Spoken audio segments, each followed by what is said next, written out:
Und dann wurden wir von einem britischen Zerstörer eben auch verfolgt.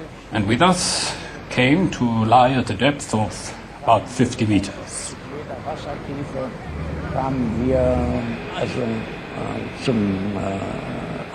zum Liegen. And we lay there for 36 hours under the heaviest of depth charge attacks. And everything stopped working.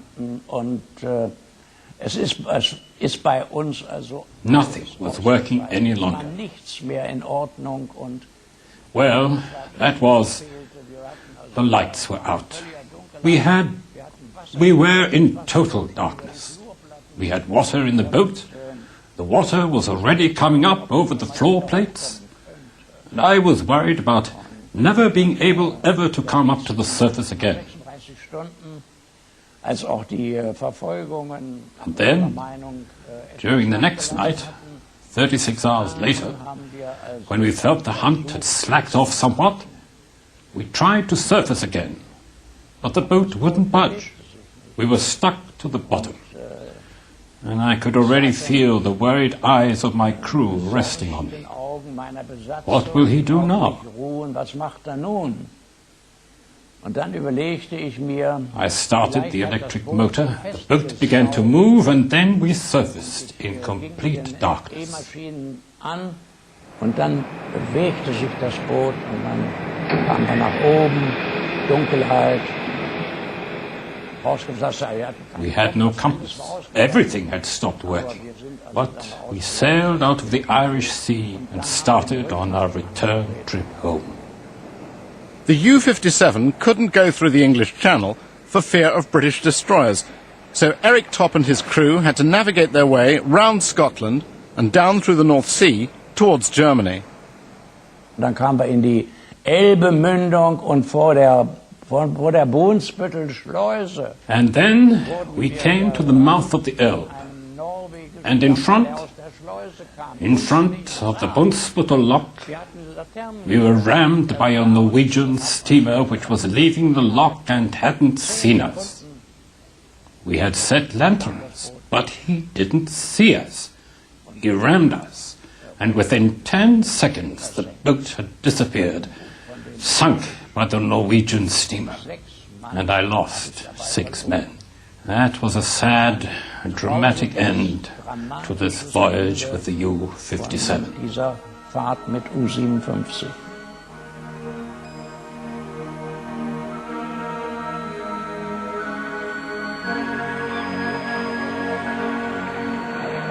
Supply lines were crucial to both Axis and Allied forces. As the wolf packs of German U-boats continued to sink Allied ships carrying supplies to British and Commonwealth forces in North Africa, their suffering increased.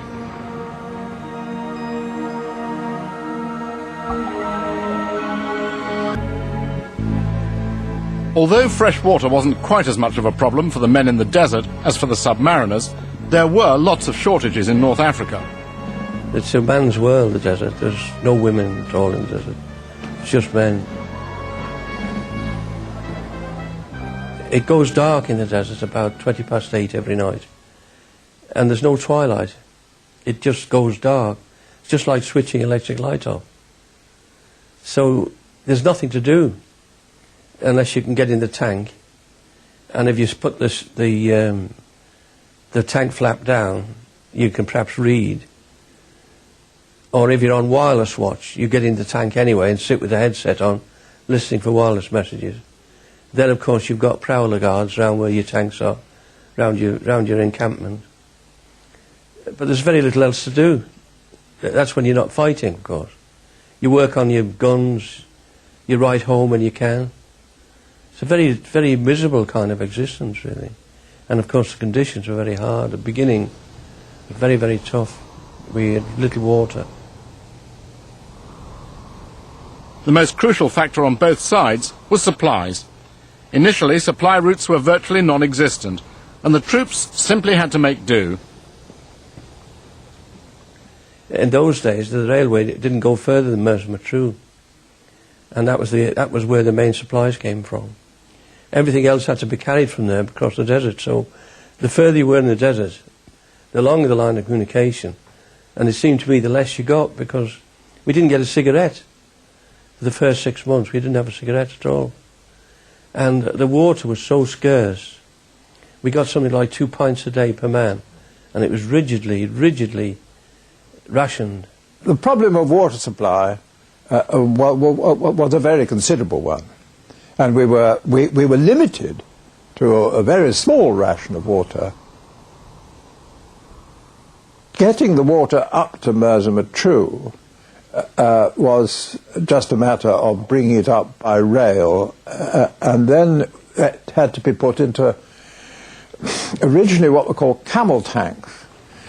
But then we had water cart companies, most of which the drivers were mostly Cypriots, who delivered water up to units transport, where it was transferred into camel tanks and then into to 2-gallon containers.